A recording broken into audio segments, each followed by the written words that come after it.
नमस्ते। हमारे साप्ताहिक कार्यक्रम प्रोफेसर अभय दुबे के साथ बातचीत में आपका स्वागत है। पिछले 2-3 हफ्ते से थोड़ा मतलब ये था कि मेरी जगह ज्ञानेश कर रहे थे, लेकिन मैं हरदम ये मानता हूँ अब अभय जी कि जो यंगस्टर लोग हैं, ये हम लोगों से बेहतर काम करते हैं। हमारे यहाँ चाहे राम प्रकाश राय हों, चाहे ज्ञानेश हों, इन्होंने मुझसे बेहतर काम किया, क्योंकि अगर क्राइटेरिया व्यूज़ है तो they are much much much ahead of me. अबे जी, लेकिन मैं आज एक इम्पोर्टेंट बात इसलिए है कि उस पे बहुत ज्यादा चर्चा नहीं हुई है, और मेरे हिसाब से हाल के, देखिए, ट्रम्प पे चर्चा करनी ही पड़ेगी, विदेश नीति पे करनी ही पड़ेगी, ट्रोल आन, लेकिन उससे ज्यादा मुझे लगता है कि एक बहुत इंपॉर्टेंट काम हुआ है। ये जो द्रौपदी मुर्मू जी ने एक प्रेसिडेंशियल रेफरेंस किया है आर्टिकल 143(1) के तहत, और उसमें उन्होंने सुप्रीम कोर्ट को ये कहा है कि भाई, जो आपका अप्रैल 8 का ऑर्डर है, जिसमें आपने गवर्नर के साथ समय सीमा निर्धारित की है, उसमें 14 क्वेश्चन भेजे हैं।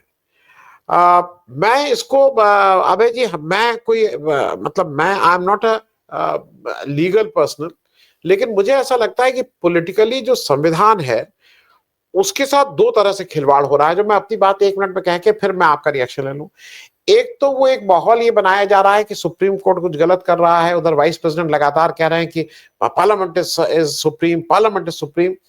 वो लोगों का नैरेटिव गलत सेट कर रहे हैं। दूसरा, मुझे लग रहा है कि एक काम और हो रहा है कि एक बहुत ही बड़ी बात हुई है कि जस्टिस गवई इस समय चीफ जस्टिस ऑफ इंडिया बने हैं, दूसरे दलित, और जो इंडिपेंडेंट माने जाते हैं। मुझे ये लगता है कि कहीं ना कहीं सेंट्रल गवर्नमेंट इनडायरेक्टली, जिस दिन संजीव खन्ना जी रिटायर हो रहे थे, उस दिन ये प्रेसिडेंशियल रेफरेंस गया सरकार की तरफ से, मतलब प्रेसिडेंट की तरफ से, और गवई साहब के ऊपर ये प्रेशर बिल्कुल बनाया जा रहा है कि वो 6 महीने का उनका कार्यकाल है, नवंबर में कार्यकाल पूरा हो जाएगा, इसके लिए कॉन्स्टिट्यूशनल बेंच बननी है कि वो इसी में फंसे रह जाए। तो मैं थोड़ा दोनों चीजों पे, जो प्रेसिडेंशियल रेफरेंस हुआ है, इसको आप कैसे देख रहे हैं? ये संविधान को मजबूत कर रहेगा, क्या करेगा? और टाइमलीनेस में बड़ा उनको आपत्ति है कि आप टाइम से हमें नहीं बांध सकते। अभय जी। देखिए, जिस तरह आप कह रहे हैं कि आप कोई कानूनी व्यक्ति नहीं है, मैं भी एक कानूनी व्यक्ति नहीं हूं। मुख्यतः राजनीतिक दृष्टिकोण से हर चीज को देखता हूं, और इस प्रश्न का उत्तर भी मैं एक राजनीतिक दृष्टिकोण से ही दूंगा, उसकी जो कानूनी बारीकियां हैं उनका ख्याल रखते हुए। आखिरकार सुप्रीम कोर्ट को वो जजमेंट देने की जरूरत क्यों पड़ी, यहां से बात शुरू कीजिए। जिसके कारण, जिस जजमेंट ने राष्ट्रपति को ये मौका दिया कि वो सुप्रीम कोर्ट से पूछें, मतलब है, और उन्होंने सवाल भेजे, उन सवालों में बाद में आऊंगा, वो क्यों, जरा उस परिस्थिति को याद करना थोड़ा जरूरी है कि सुप्रीम कोर्ट को वो जजमेंट क्यों देना पड़ा। तमिलनाडु सरकार के 10 विधेयक, जिसमें नीट एग्जम्पशन बिल भी था, और सुप्रीम और विश्वविद्यालयों में नियुक्तियों से संबंधित विधेयक थे, वो वहां के गवर्नर ने 4 साल से अपने पास रोक रखे थे। लोग भूल जाते हैं, इस बात को याद दिलाना जरूरी है। पंजाब सरकार के 8 विधेयक, जिनमें राजकोषीय राजकोषीय परिस्थितियों से संबंधित बिल थे, कृषि सुधार से संबंधित बिल थे, 2023 से लगातार राज्यपाल ने रोक रखे थे। केरल सरकार के 5 विधेयक, जिसमें भ्रष्टाचार विरोधी सुधार का विधेयक शामिल था, 2022 से उन लोगों ने रोक रखे थे। इसके बाद में प्रेसिडेंट के दफ्तर में, राष्ट्रपति के दफ्तर में बहुत सारे बिल जो कि गवर्नरों ने सुरक्षित रख लिए थे, वो 6 महीने से वहां पड़े हुए थे। बावजूद इसके कि एक गृह मंत्रालय की स्थायी मार्ग निर्देशिका है, गृह मंत्रालय की एक स्थायी गाइडलाइन है कि 3 महीने से ज्यादा किसी भी विधेयक को नहीं रोका जाना चाहिए। ये कोई पिछले 11 साल से भारतीय जनता पार्टी इस देश में हुकूमत कर रही है। तो ये माना जा सकता है कि गृह मंत्रालय ने ये जो गाइडलाइंस भेजी थी, इसमें भारतीय जनता पार्टी की सहमति रही होगी, वरना अभी तक भारतीय जनता पार्टी ने इन गाइडलाइंस को बदल दिया होता। इस सब के बावजूद भी देश में हो क्या रहा था, इस बात को समझने की जरूरत है, जिसके लिए पंजाब सरकार को भी अदालत में जाना पड़ा, केरल सरकार को भी अदालत में जाना पड़ा, और तमिलनाडु सरकार को भी अदालत में जाना पड़ा। फैसला आया था तमिलनाडु सरकार वाले मुकदमे के ऊपर। अच्छा, इसमें जो उन्होंने कहा कि अगर आपने एक समय सीमा उन्होंने बांधी कि इस समय सीमा के अंदर अंदर अगर आपने इन विधेयकों को स्वीकार, इस पर निर्णय नहीं लिया, स्वीकार या अस्वीकार या राष्ट्रपति को भेजने का या वापस भेजने का निर्णय नहीं लिया, तो इन्हें स्वीकार माना जाएगा। यही तो उन्होंने कहा सुप्रीम कोर्ट ने। साथ में उन्होंने ये मौका दिया कि आप चाहें तो सुप्रीम कोर्ट से वो आर्टिकल भी है, आर्टिकल 144, अनुच्छेद 144 के तहत ये मौका दिया कि आप चाहें तो सुप्रीम कोर्ट से पूछ सकते हैं। उसी मौके का लाभ उठाकर राष्ट्रपति ने ये 14 सवाल सुप्रीम कोर्ट के सामने रखे हैं।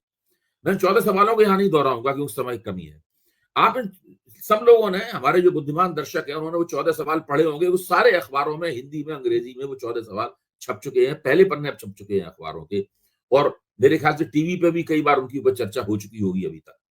आप उन 14 सवालों को देखिए तो ऐसा लगता है कि सुप्रीम कोर्ट के खिलाफ याचिका दायर कर दी है उन्होंने। दूसरा, ऐसा लगता है कि राष्ट्रपति, महामहिम राष्ट्रपति महोदया जो हैं, वो किन्हीं खास मकसदों से एक पॉलिटिकल नैरेटिव उन सवालों के जरिए जनरेट करना चाहती हैं, पॉलिटिकल नैरेटिव चलाना चाहती हैं। जबकि बात बिल्कुल सीधी सी है, इन सवालों की क्या जरूरत? बात बिल्कुल सीधी सी है कि आखिरकार कोई सीमा होनी चाहिए ना। आप मान लो गृह मंत्रालय ने 3 महीने की खिड़की दी है, विंडो दी है आपको, 3 महीने की मोहलत दी है। आप उसको 6 महीने कर लीजिए, आप उसको 8 महीने कर लीजिए। लेकिन सालों साल आप विधेयकों को लटकाए हुए हैं अपने पास। कोई विधेयक 2022 से लटके हुए हैं, कोई 2023 से लटके हुए हैं। 2-2 साल से आप विधेयक अपने यहां लटकाए हुए हैं, और अब आप राष्ट्रपति से पूछ रहे हैं कि क्या आप समय सीमा निर्धारित कर सकते हैं? आप सोचिए क्या हो रहा है ये। और ये सारा का सारा मामला विपक्ष की सरकारों के साथ हो रहा है। अगर इसमें भारतीय जनता पार्टी की भी कोई सरकार शामिल होती, तब भी हम मान सकते थे कि ये एक ऐसा पैटर्न है जिसमें केवल विपक्ष को निशाना नहीं बनाया जा रहा है। इसमें मुख्य तौर पर केवल विपक्ष को निशाना बनाया जा रहा है, निहायती निर्लज्जता के साथ। और कोई अंधा भी देख के बता सकता है कि विपक्ष के खिलाफ की जाने वाली, राष्ट्रपति और राज्यपालों की मदद से की जाने वाली ये एक तिकड़म है। सुप्रीम कोर्ट ने अपने फैसले से इस तिकड़म में पलीता लगा दिया। अब जब पलीता लगा दिया, उसके बाद में अब वो ये 14 सवाल इस तरह से रख रही हैं। इन 14 सवाल रखने से क्या होगा? ठीक है, सुप्रीम कोर्ट बाध्य नहीं है इन 14 सवालों का जवाब देने से, वो दे भी सकता है, नहीं भी दे सकता है। लेकिन इससे हुआ क्या है कि साफ तौर पर चुने हुए केंद्र सरकार और सुप्रीम कोर्ट यानी न्यायपालिका के बीच में एक तरह का टकराव पैदा हो गया है। ये टकराव पहली बार हुआ है भारत के इतिहास में पैदा, और ये इस टकराव की भूमि लगातार बन रही थी। पहले उपराष्ट्रपति को सक्रिय किया गया, राज्यपालों को सक्रिय किया गया, भाजपा के कई नेता बोले, आपके वो निशिकांत दुबे हैं वो बोले, ये सब करके पूरा न्यायपालिका को चुनी हुई केंद्र सरकार के खिलाफ खड़ा कर दिया गया है। आप देखिए, जबकि जो सुप्रीम कोर्ट का फैसला है, वो फैसला चुनी हुई सरकारों के पक्ष में है। वो फैसला चुनी हुई सरकारों के पक्ष में है। और सब लोग जिनको राजनीति की थोड़ी भी जानकारी है, वो जानते हैं कि राष्ट्रपति और राज्यपाल को विवेकाधीन अधिकार नहीं है। उनके पास जितने विवेकाधीन अधिकार हैं, उनकी एक बहुत सीमा है, उसका थ्रेशोल्ड बहुत नीचा है। वो सिर्फ इतना कर सकते हैं कि वो एक बार पुनर्विचार के लिए भेज सकते हैं। जब वो वापस आएगा तो उन्होंने उसको स्वीकार करना होगा, वो उसको लटका के नहीं रख सकते। भाई 3 महीने की विंडो है, आप 4 महीने लटका लीजिए, आप 5 महीने लटका लीजिए, अरे दूना कर लीजिए, 6 महीने कर लीजिए। लेकिन सालों साल आप किसी को लटकाए बैठे हुए हैं उसमें, और उसके बाद आपका जो उद्धत, आप मतलब राजनीतिक औद्धत्य इतना है, जबरदस्त है कि आप उसको सवाल भी पूछ रहे हैं उसके ऊपर, और अपनी जो संवैधानिक जिम्मेदारियां हैं, उन जिम्मेदारियों का कोई पालन नहीं कर रहे हैं। देखिए, राज्यपाल जो है वो प्रधानमंत्री का राजनीतिक प्रतिद्वंदी नहीं है, सॉरी, मुख्यमंत्री का राजनीतिक प्रतिद्वंदी नहीं है चुने हुए राज्य। अगर राज्यपाल मुख्यमंत्री के राजनीतिक प्रतिद्वंदी की तरह आचरण करने लगेगा, जैसे बंगाल के राज्यपाल क्या करते हैं, बंगाल के राज्यपाल माइक हाथ में लेकर, मुर्शिदाबाद में जो हिंसा हुई है वो हिंसा निंदनीय है, उस हिंसा की चर्चा करना एक अलग बात है। उसमें राज्य सरकार कामयाब हुई कि नहीं कामयाब हुई, राज्य सरकार की क्या भूमिका है, इस पर चर्चा हम लोग सब कर सकते हैं, वो एक अलग बात है। लेकिन उसमें पश्चिम बंगाल के राज्यपाल माइक हाथ में लेकर मुर्शिदाबाद का दौरा कर रहे हैं, जगह जगह तकरीरें दे रहे हैं मुझे, जैसे कि भारतीय जनता पार्टी के एजेंट, भारतीय जनता पार्टी उन्हें अगला मुख्यमंत्री पद का उम्मीदवार घोषित करने जा रही हो। और यह स्थिति चल रही है इस देश में। इस स्थिति को रोकने के लिए सुप्रीम कोर्ट ने, मैं ये नहीं कह रहा हूं सुप्रीम कोर्ट का जो भी मकसद रहा हो, उसने कानूनन उसकी जांच की होगी संविधान के, लेकिन इस फैसले से इस स्थिति पर कुछ रोक लगने की जमीन बनी थी। उस जमीन को किस तरीके से समस्याग्रस्त किया जाए, उस जमीन में किस तरह डायनामाइट लगाया जाए, उस जमीन में जो सुप्रीम कोर्ट के फैसले से बनी थी, उसके लिए ये 14 सवाल पूछे गए। जी, मैं थोड़ा एक चीज और अभय भाई, ये पिछले 2-3 हफ्ते से बहुत ज्यादा हो गया है, मैं अमेरिका में भी था, वहां पे भी बात थी।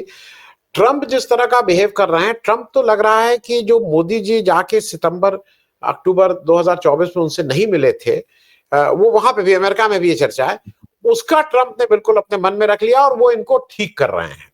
और ऐसा कोई अवसर नहीं छोड़ रहे हैं जब मोदी जी को, मतलब हम हमारे प्राइम मिनिस्टर हैं, हम बेइज्जत, मतलब उनको, वो मोदी जी कहते हैं हम 8 बजे अपना राष्ट्र के नाम संदेश देंगे, वो 7:30 बजे उनको बताते हैं कि देखो मैंने ऐसे किया था। और रोज वो 4-5 बार कह चुके हैं कि मैंने ये वो की पीस, मैंने की। सबसे बड़ी हद तो ये हो गई है कि कल वो एप्पल से सार्वजनिक मंच से, ये कहने की कोई जरूरत नहीं थी, वो बुला के अगर एप्पल के सीईओ को या मालिक को कहते कि भाई वहां से बंद करो, बंद हो जाता। लेकिन वो मैसेजिंग करना चाह रहे हैं। जैसी मैसेजिंग उन्होंने भारत के जो डिपोर्ट किए थे उनको हथकड़ी बेड़ी पहना के जिस तरह के मैसेजिंग की थी, वही मैसेजिंग करना चाह रहे हैं कि वह हिंदुस्तान में बिल्कुल नहीं करो, वहां तो हटाओ, वहां से चाइना किया भैया, हिंदुस्तान ने अपना टैरिफ कम कर दिया, वहां नहीं करो, अमेरिका चलो। इसके रिपरकशंस हैं अबे भाई। अगर अमेरिका जो सबसे ताकतवर देश का सबसे ताकतवर आदमी अगर ये कह रहा है कि वहां पे फैक्ट्री मत लगाओ, तो छूट भैया भी फैक्ट्री नहीं लगाएंगे, वो अपना यहां से विड्रॉ करेंगे।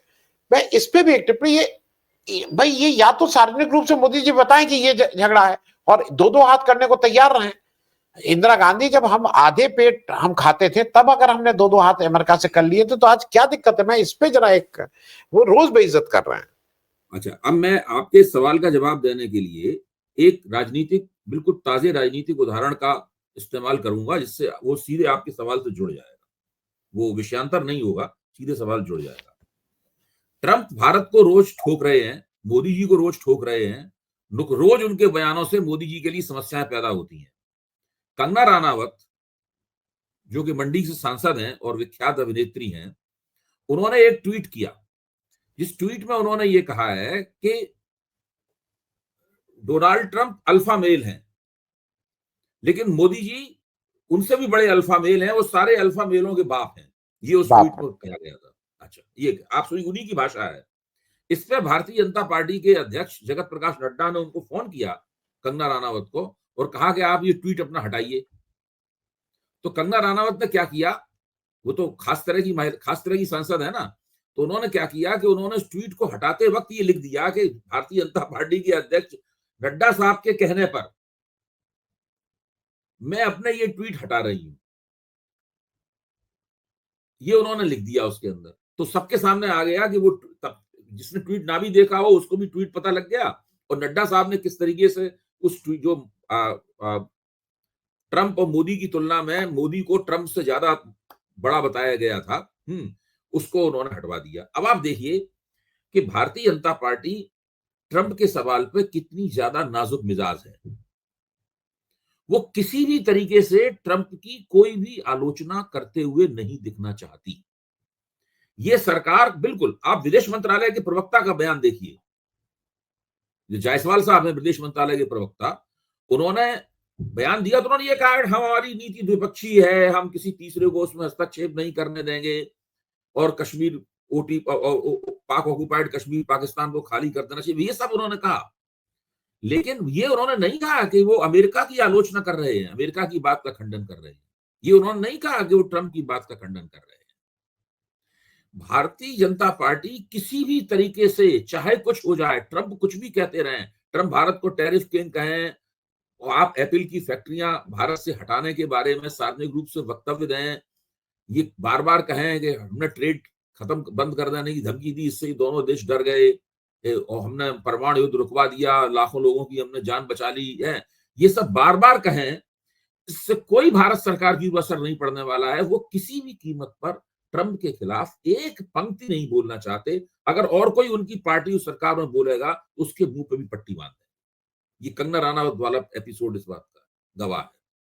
तो कुल मिला के मेरा कहना यह है कि भारत सरकार ट्रंप के नेतृत्व में जो अमेरिका है, बाइडेन के नेतृत्व में जो अमेरिका था वो अलग तरह का अमेरिका था, ओबामा के नेतृत्व में जो अमेरिका था वो अलग तरह का अमेरिका था, और ट्रंप के पहले शासनकाल के में जो अमेरिका था वो भी अलग। ये ट्रंप नंबर 2 यानी ट्रंप 2 का इस शासनकाल में जो अमेरिका है, इस अमेरिका की भारत सरकार ने तय कर लिया है कि हमें इसके पिट्ठू के तौर पर रहना, हमें इसके पिछलग्गू के तौर पर रहना, हमें बिल्कुल ये हमारे ग्लोबल खैरख्वाह हैं। तो अगर हम बहुत नरम शब्दों का इस्तेमाल करें तो ये हमारे ग्लोबल खैरख्वाह हैं। हम इनको किसी भी कीमत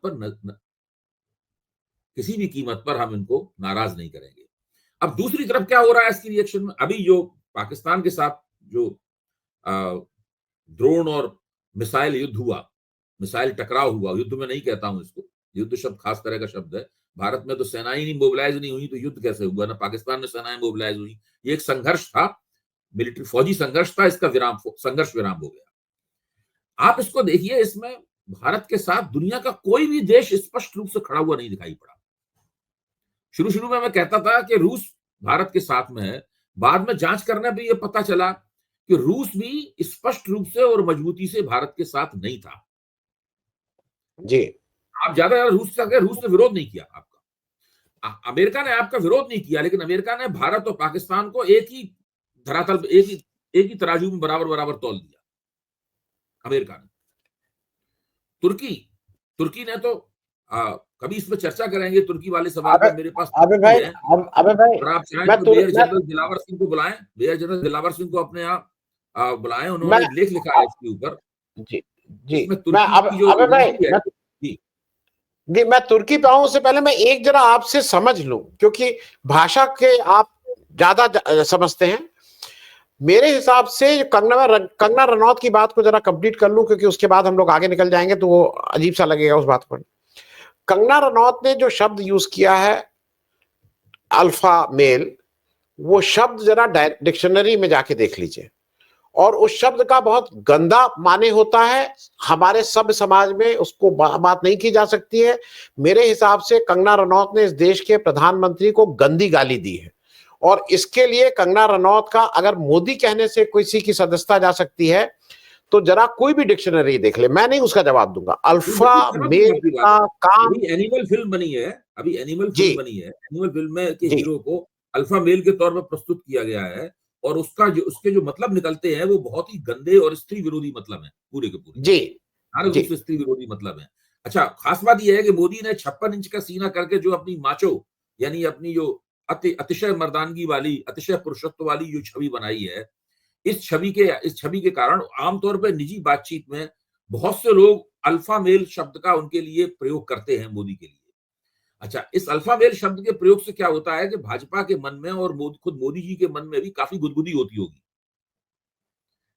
मतलब इन चीजों से इन लोगों के मन में काफी गुदगुदी होती होगी, लेकिन सार्वजनिक तौर पर उनका इस्तेमाल हो और भाजपा का कोई सांसद इस्तेमाल करे, इसलिए उसको रुकवाया गया है उसको। और इसके अंदर दूसरा पहलू ये है कि ट्रंप से भी ज्यादा बड़े अल्फा मेल बता दिया गया था उनको, सारे अल्फा मेलों के बाप हैं, ये लिखा है उसके अंदर। जी, असल में मैं इसलिए इसको कर रहा हूं कि ये, अच्छा, और अगर नड्डा जी ने इसको समझ के वो किया है तो इसका मतलब संज्ञान में है, तो ये गाली है। और ये गाली, अबे भाई, ये मतलब आप इसको बहुत ही मतलब इज्जत के साथ इसको कह रहे हैं। ये जानवरों के झुंड में जो आदमी, जो नर, वो करता है, ये कुछ, मैं उसको नहीं कहूंगा इससे ज्यादा, लेकिन डिक्शनरी खुद देख ले। और ये कंगना रनौत की इससे सदस्यता जानी चाहिए, क्योंकि प्रधानमंत्री को गाली देने का हक नहीं है। राहुल गांधी ने तो केवल मोदी की बात कही थी, मोदी शब्द का यूज किया था, ये तो गाली दे रही है उनको, अल्फा मेल बोल रही है। भाई, ये कितनी गंदी गाली है।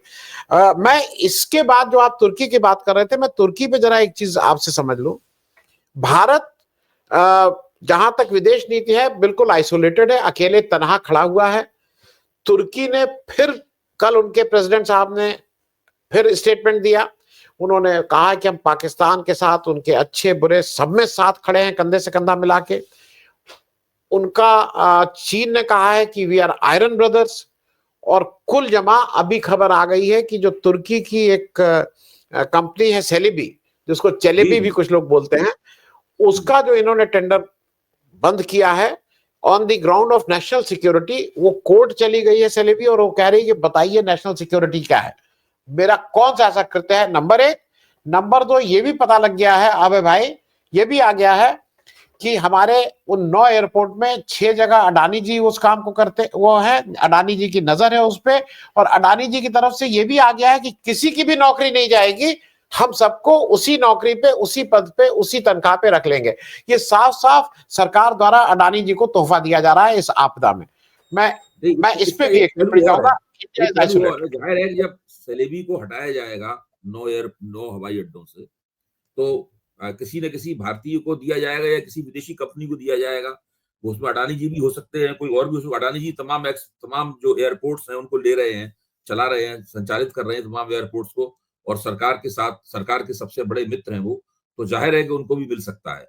यहाँ पे सेलेबी को जब मौका ये दिया गया था 9 एयरपोर्ट चलाने का, इसकी study major general Dilawar Singh ने की है, और उसका उनका एक बाकायदा बड़ा ही बहुत अच्छा किस्म का एकेडमिक स्टडी से भरा हुआ लेख भी प्रकाशित हुआ है। वो लेख मैंने पूरा पढ़ा है, आप उस लेख को पढ़िए क्या है, और वो इसमें इसमें चक्कर क्या है। जो एर्डोगन साहब हैं, एर्डोगन की बेटी है, एर्डोगन की बेटी की कंपनी है ये सेलेबी। जो तुर्की के नेता हैं एर्डोगन, उनकी बेटी की कंपनी है सेलेबी, और उनकी बेटी के जो पति हैं वो उस कंपनी को चलाते हैं जो कंपनी ड्रोन बनाती है, जो कंपनी ड्रोन बनाती है, वही ड्रोन जो कि पाकिस्तान को दिए गए वो भारत के खिलाफ इस्तेमाल हुए। अच्छा, और ये जितने भी वीआईपी इलाके हैं इन हवाई अड्डों पर, उन वीआईपी इलाकों की पूरी देखभाल, पूरा उनका नियंत्रण सेलेबी कंपनी के हाथ में रहता है। और वहां पर नरेंद्र मोदी का, भारत के प्रधानमंत्री का जहाज भी उतरता है उस जगह के ऊपर, वो भी उनके हाथ में रहता है। दूसरे एक तथ्य यह है कि पिछले 10 साल के अंदर तुर्की की जो डिफेंस इंडस्ट्री है, हथियार, गोला बारूद बनाने वाली और फौजी उपकरण बनाने वाली इंडस्ट्री है, उसमें बहुत जबरदस्त उछाल आया है। बहुत बड़े पैमाने पर सारी दुनिया में वो बेच रहे हैं अपना माल। बांग्लादेश को भी उन्होंने काफी माल अपना बेचा है, पाकिस्तान को भी धुआंधार तरीके से उन्होंने माल बेचा है, बहुत जगहों पर उन्होंने माल बेचा है। उसके बाद में पाकिस्तान के साथ एर्डोगन की अपनी छवि जो है, वो तुर्की के जो उस्मानी सम्राट होते थे, ऑटोमन एम्पायर इसको कहते हैं उसमें अंग्रेजी में, लेकिन शब्द तो उस्मानी है क्योंकि उस्मान ने स्थापना की थी उस साम्राज्य की। पुर्तगाल के बेटे उस्मान ने उसकी स्थापना की थी, इसलिए उसको उस्मानी साम्राज्य कहते हैं। तो वो अपने आप को उसी उस्मानी खलीफा के तौर पे देखते हैं, वो अपने आप को एक धार्मिक नेता के तौर पे देखते हैं जो कि इसके पास राजनीतिक अधिकार भी है। इसलिए किसी भी मुसलमान देश से वो कभी भी अलग नहीं हो सकते, हमेशा उनके साथ जुड़े रहेंगे। पाकिस्तान के साथ उनकी जो अत्यंत घनिष्ठता थी, उसके बावजूद भी ये सब जांच किए बिना उस कंपनी को इतने एयरपोर्ट दिए गए। ये नहीं देखा गया कि उस कंपनी का एर्डोगन के साथ में क्या संबंध है, एर्डोगन की बेटी के साथ क्या संबंध है, और एर्डोगन के दामाद के साथ में, दामाद जो फौजी सामान बनाते हैं ड्रोनों को मिला के, वो किस तरीके से पूरे दक्षिण एशिया में बेचे जा रहे हैं, भारत को छोड़ के बाकी सभी देशों में वो बेचे जा रहे हैं। इन सब चीजों की जांच पड़ताल किए बिना कैसे 8-9 साल से वो कंपनी 9 हवाई अड्डों को चला रही थी? पहला तो सवाल ये है, किस तुफैल में, कौन सा, कहां आपने दिमाग लगाया? क्या कोई जांच पड़ताल करते हैं आप? विदेशी, वैसे तो आप लोगों को एफसीआरए कानून के तहत हर संगठन की, हर एनजीओ की आपने स्क्रू कस दिए हैं, उनके काम को ठप कर दिया है आपने। किसी के पास आप एक पैसा विदेशी मदद का नहीं आने देना चाहते। और दूसरी तरफ, और राष्ट्रीय सुरक्षा के बारे में इतनी बड़ी बड़ी बातें बोलते हैं। दूसरी तरफ तुर्की की एक कंपनी जिसका तुर्की के डिफेंस, तुर्की के प्रतिरक्षा उत्पादन उद्योग से गहरा ताल्लुक है, सीधे जुड़ी हुई है, और एर्डोगन परिवार से भी जुड़ी हुई है, जो कि पूरी तरह इस्लामिस्ट है। उनकी कल्पनाओं में वो है कि पुरानी खिलाफत लौटे, मतलब जो है वो पूरी पूरी उनकी जो विचारधारात्मक कल्पना है वही है कि इस्लामिक खिलाफत की वापसी होनी चाहिए और सारी दुनिया पर उसकी हुकूमत होनी चाहिए। ये इस कल्पना के साथ में वो पूरी अपनी राजनीति करते हैं। इससे अंदाजा लगाइए कि आप किस कंपनी को तमाम दिए हुए थे। इस कंपनी से तो बहुत पहले ही सारे ये सब ले लिए आने चाहिए थे एयरपोर्ट। अच्छा, अब वो इतने दिनों से काम कर रही है, अब वो उसका क्लेम ये है कि हमने क्या गलत काम किया, आप हमें क्यों हटा रहे हैं? जी जी। नहीं, मैं दर्शकों को एक सूचना और दे दूं। तुर्की जो है वो नाटो का अमेरिका के बाद सबसे बड़ा देश ऐसे है। उसके पास 9 लाख, हाँ 9 लाख मिलिट्री है उसकी उसकी जो रक्षा है करीब 9 लाख है अमेरिका के बाद। और एक चीज और बता दूं, ये गलतफहमी किसी को ना रहे, नाटो संधि के तहत अमेरिका की 20 न्यूक्लियर वॉरहेड्स लोकेटेड हैं तुर्की में। तो किसी को ये गलतफहमी अगर है, वो अमेरिका तुर्की और हैंड इन ग्लव्स, वो नाटो के एक दूसरे के पार्टनर है, सहयोगी हैं। तो आप कुछ हल्ला मचाते रहिए।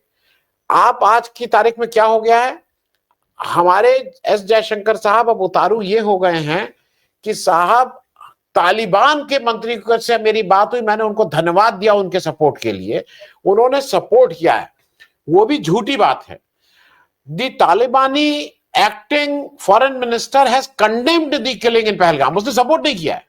और वो भी उसने रिएक्शन तब दिया जब उसके ऊपर पाकिस्तान के कुछ लोग ये आरोप लगा रहे थे कि साहब ये आतंकी हमला हमारे द्वारा प्रायोजित नहीं था, ये अफगानिस्तान द्वारा प्रायोजित था। और उससे जब पूछा प्रेस वालों ने, तो उसने ये कहा कि हम इस आतंकी हमले को कंडेम करते हैं, वो भारत के सपोर्ट में खड़ा है, ये एक शब्द भी नहीं कहा है। अब ये इसी पे जयशंकर साहब कुछ हो रहा है। मैं एक बहुत छोटी टिप्पणी इस पे भी फिर आगे की बात कर लेते हैं। देखिए, आपने जो तथ्य रखे हैं और मैंने जो तथ्य रखे हैं, अगर उन दोनों को जोड़ दिया जाए तो सीन क्या बनता है, नजारा क्या बनता है? नजारा ये बनता है कि अमेरिका, तुर्की, अमेरिका, तुर्की और चीन, ये तीनों देश पाकिस्तान का समर्थन करने के मामले में एक मत है। इसमें चालाकी केवल ये है, तुर्की खुल के इस्लामिस्ट रवैया अपना के पाकिस्तान के साथ है। चीन इस्लामिस्ट देश नहीं है, लेकिन वो पाकिस्तान के साथ उसकी यारी पुरानी है, वो पाकिस्तान के साथ है। अमेरिका ने केवल भारत का विरोध नहीं किया है 1971 की तरह, ऐसा नहीं है भारत के खिलाफ उसने अपना 7वां बेड़ा भेज दिया हो, भारत का विरोध नहीं किया है। इसके अलावा भारत का जो पाकिस्तान के साथ संघर्ष हुआ है, उसमें अमेरिका भारत के साथ नहीं खड़ा रहा किसी भी तरीके से। और भारत को हमेशा अंदेशा लगता रहा कि कभी भी ये संतुलन बिगड़ सकता है। इसलिए ये लोग चाहते थे कि जल्दी से जल्दी ये मामला खत्म हो जाए। इतनी जल्दीबाजी क्या थी इन्हें इस मामले को खत्म करने में?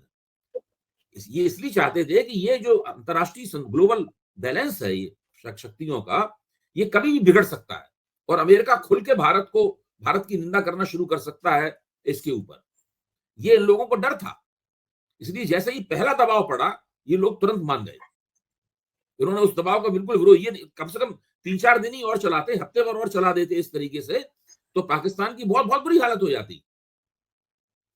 तो वो ये एक बहुत बड़ा इसके अंदर महत्वपूर्ण पहलू है कि उन्हें डर था कि किसी भी समय पूरी परिस्थिति, अंतरराष्ट्रीय परिस्थिति पाकिस्तान के पक्ष में खुल के झुक सकती है। अच्छा, 70 में क्या इंदिरा गांधी को फायदा क्या था? इंदिरा गांधी को 70 में 2 फायदे थे जो आज उपलब्ध नहीं है।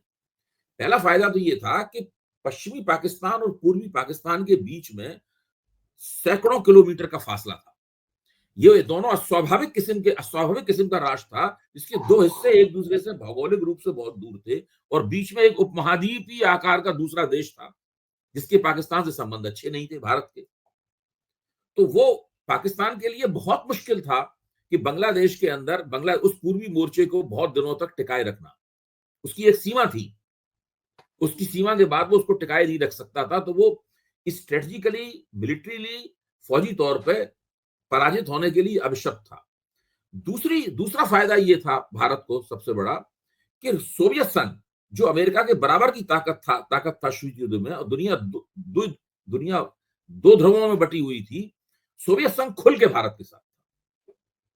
वहां इस बात में कोई शक नहीं था उसके अंदर कि वो भारत के साथ नहीं है। सीधे सीधे दुनिया 2 ध्रुवों में बटी हुई थी। पाकिस्तान अमेरिकी कैंप में था, भारत सोवियत कैंप में था। भारतीय सेना को बड़े पैमाने पर सोवियत साजो सामान, फौजी साजो सामान की सप्लाई होती थी। इसीलिए इंदिरा गांधी में इतना आत्मविश्वास था कि वो खुल के निक्सन की आंख में आंख डाल के कह सकी कि हम तुम्हारी कोई परवाह नहीं करते, बिना मिले हुए चली आई। आज इंदिरा गांधी के शौर्य पराक्रम को जो हिंदुस्तान में याद किया जा रहा है, उसके पीछे ये अंतरराष्ट्रीय परिस्थिति थी। इस अंतरराष्ट्रीय परिस्थिति के बिना आप अमेरिका को तुर्की बतुर्की जवाब नहीं दे सकते थे। जी जी तो ये स्थिति थी। आज भारत को ये दोनों स्थितियां उपलब्ध नहीं है, इसलिए। और दूसरे, भारत की विदेश नीति अभी से नहीं, बहुत लंबे अरसे से अपने पड़ोसियों से भी अच्छे संबंध बनाए रखने में नाकाम रही है। आज बिल्कुल ठीक आपने कहा कि भारत बिल्कुल अकेला खड़ा हुआ है, कोई भी उसके साथ नहीं है। ज्यादा भी कह सकते हैं कि ये हमारा विरोधी नहीं है, आप ये नहीं कह सकते कि ये हमारा समर्थक है। जी जी। और मैं अबे भाई एक मिनट लूंगा, इसलिए कि ये कहीं ना कहीं दस्तावेज रहे। 3 चीजें फैक्ट दर्शकों को बता दूं। तुर्की मुस्लिम देश होने के बाद भी टेक्निकली वो इस्लामिक कंट्री नहीं, वो सेकुलर कहता है अपने को। उसका जो वो है वो सेकुलर कहता है, मैंने चेक किया था। मुझे था कि क्योंकि 99% मुसलमान है वो मुस्लिम देश, लेकिन अपने को आनंद जी, वो उसी तरह से सेकुलर है, इस तरह भारत के संविधान में सेकुलर लिखा हुआ है, हिंदुत्ववादी हाँ राजनीति। हाँ हाँ, उसी हाँ तरह सेकुलर है। हाँ वो जो हाँ कमाल पाशा की, मुस्तफा कमाल पाशा की जो सेकुलर परंपरा विरासत है, उसको उन्होंने पूरी तरह छोड़ दिया है। वो छोड़ केवल दिया। शब्द ही लिखा है, वो संविधान संशोधन करके शब्द जी हटाना बाकी है उनके लिए बस। जी। दूसरा मैं ये भी बता दूं कि जब कहीं हिस्ट्री लिखी जाएगी तो ये भी लिखा जाएगा कि जब आईएमएफ का वो 1 बिलियन का लोन पे वोट हो रहा था तो भारत ने एब्सटेन किया था, विपक्ष में वोट नहीं डाला था। ये हिस्ट्री में लिखा जाएगा कहीं, क्योंकि आप कुछ भी कह लीजिए, आप अगर वहां विरोध कर रहे थे तो आप विपक्ष में वोट डालते। हिस्ट्री में दस्तावेज, आपके वोट डालने से आपका वो पैसा रुकता नहीं, लेकिन फिर भी विरोध दर्ज होता। और तीसरी चीज मैं इसलिए वो इंपॉर्टेंट है, जो खास करके जो नवयुवक हैं, इंदिरा गांधी ने जब वो जो रूस के साथ की थी तो घेराबंदी, जिसको अभय जी जिसको पेशबंदी बोलते हैं, पेशबंदी की थी। इंडो रशियन ट्रीटी साइन हुई थी जिसमें कहा गया था कि तुम्हारे दुख में हम दुखी, हमारे दुख में तुम दुखी, हम तुम्हारे लिए डंडा लेके खड़े हैं, तुम हमारे लिए डंडा लेके। और ये स्वर्ण सिंह ने जाके वहां बैठ के उस ट्रीटी को, इंडिया के फॉरेन मिनिस्टर ने वो साइन किया था। ये सिर्फ उस दस्तावेज के लिए। मैं अंतिम प्रश्न करके खत्म करूंगा। मुझे एक चीज इसलिए है कि, और उसपे सिर्फ इसलिए उसको कर रहा हूं कि वो भी कहीं ना कहीं दर्ज हो जाए। ये जो ट्रोल आर्मी और ये जो बीजेपी का है, उसमें एक अब उनको साहब कहना भी ठीक नहीं, एक व्यक्ति है जिसका नाम है विजय शाह, मंत्री है।